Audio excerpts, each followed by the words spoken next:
नमस्कार, BPL news में आप सभी दोस्तों का एक बार फिर से बहुत बहुत स्वागत है। दोस्तों, उत्तर प्रदेश के सोनभद्र में बुधवार को जमीनी रंजिश को लेकर हुए आपसी विवाद में जमकर खूनी संघर्ष हुआ। इस वारदात में 10 लोगों की मौत हो गई है। घायलों को अस्पताल में भर्ती कराया गया है, जिनमें कुछ की स्थिति गंभीर बनी हुई है। घटना ग्राम सभा मूर्तिया के गांव उमधा की है। यहां के प्रधान ने 2 साल पहले वहीं पर लगभग 100 बीघे जमीन खरीदी, जिस पर अपने समर्थकों के साथ कब्जा करने गए थे। स्थानीय लोगों ने इसका विरोध किया। इसके बाद बवाल हो गया। इसमें 3 महिलाओं समेत 10 लोगों की मौत हो गई है। स्थानीय लोगों की माने तो विवाद के दौरान आपस में असलहे से फायरिंग और गणासा चलने से कई लोग गंभीर रूप से घायल हो गए हैं। ग्रामीणों के मुताबिक प्रधान पक्ष के गांव के दूसरे पक्ष को लेकर जमीन विवाद था। बुधवार की दोपहर जमीन विवाद को लेकर बहस शुरू हो गई, जिनमें खूनी संघर्ष का रूप ले लिया। देखते ही देखते खेतों में लाशें बिछने शुरू हो गए। मामला ग्राम प्रधान के 100 बीघे जमीन का ही नहीं है। पूरा मामला देखें तो विवाद यहाँ की मुख्य रूप से 2 जातियों के बीच काफ़ी अरसे से जारी था। तीसरा पक्ष यहाँ का राजस्व विभाग है, जिसे कई वर्षों से इस विवाद की जानकारी थी, लेकिन आंखें मूंद कर मानो इसी दिन का इंतजार हो रहा था।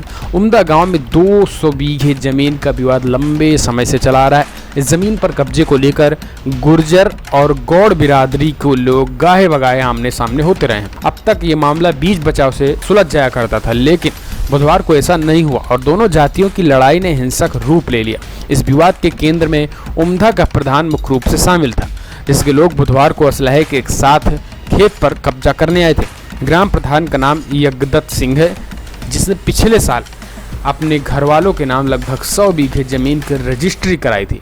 बुधवार को इसका काफिला जब खेतों की ओर निकला तो इनका ध्यान 200 बीघे जमीन पर जुताई का था। इसके विरोध में गौड़ जात के लोगों खेत में डट गए और मामला खूनी संघर्ष में तब्दील हो गया। मीडिया रिपोर्ट की माने तो बुधवार लगभग 11 बजे यज्ञदत्त सिंह 30 से 32 ट्रालियों के साथ विवादित खेत में पहुंचे, जिसके साथ 200 गुर्जर बिरादरी के लोग थे। इन लोगों ने विवादित जमीन पर जुताई शुरू कर दी। इनकी जानकारी गौड़ बिरादरी के लोगों को मिली तो उन्होंने विरोध करना शुरू कर दिया। घटना की भनक लगते ही कुछ गौड़ बिरादरी के लोग भी खेतों में जमा हो गए, लेकिन संघर्ष बढ़ने के साथ ही इनका और जमावड़ा हो गया। दोनों पक्ष के लोग आमने सामने आ गए और हिंसा बढ़ गई। चर्चा यह है कि गुर्जर ने असलहों और गणासे से हमला कर दिया, जबकि गौड़ जाति के लोग पथराव ही करते रहे और लाठी डंडे से विरोधियों पर बरसाते रहे। लेकिन देखते ही देखते खेत की जमीन खून से रंग गई और चारों ओर चीख पुकार मच गई। गौड़ गुर्जर के अलावा 2 पक्ष और, जिनमें खेल ने पूरा मामला बिगाड़ दिया। मीडिया में ऐसी चर्चा है कि उमदा गांव में 600 बीघा जमीन आदर्श कोऑपरेटिव सोसाइटी के नाम है। हालांकि इस सोसाइटी का रजिस्ट्रेशन 1973 में ही समाप्त हो गया था। तब से खेत का इतना बड़ा हिस्सा एक तरह से विवादित था। इसकी मिल्कियत किसके नाम है? एक तरफ गौड़ बिरादरी के लोग का कहना है कि काफ़ी अरसे से इन खेतों की जुताई करते रहे हैं, दूसरी तरफ खेत कर उपार्जन करते थे। दूसरी तरफ गुर्जर और ग्राम प्रधान यज्ञदत्त के पक्षकार का कहना है कि उन्होंने ज़मीन खरीदी, इसलिए कानूनन जुताई का अधिकार उन्हीं को बनता है। ऐसे में सवाल उठता है कि राजस्व विभाग को जब पता था कि जमीन के इतने बड़े हिस्से पर विवाद है, तो उसने जानकारी प्रशासन को क्यों नहीं दी या फिर एहतियातन कदम क्यों नहीं उठाए गए?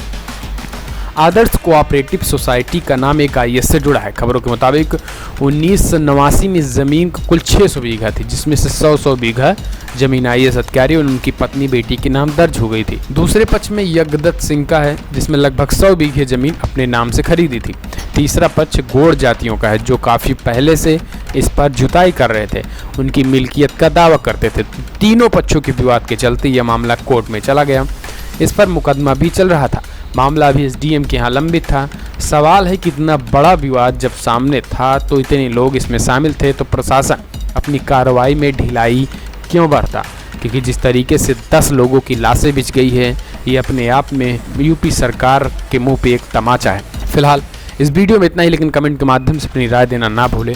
इस तरीके से इतनी बड़ी संख्या में मौतें हुई हैं, आपको नहीं लगता है कि यहाँ पर कानून व्यवस्था अगर चुस्त दुरुस्त होता है, इससे पहले इन सब मामलों पे, विवादित मामलों पे अगर चेत लिया जाता तो क्या इतनी लाशें बिछती या फिर नहीं? कमेंट के माध्यम से अपनी राय देना ना भूलें। साथ ही चैनल को सब्सक्राइब करना ना भूलें।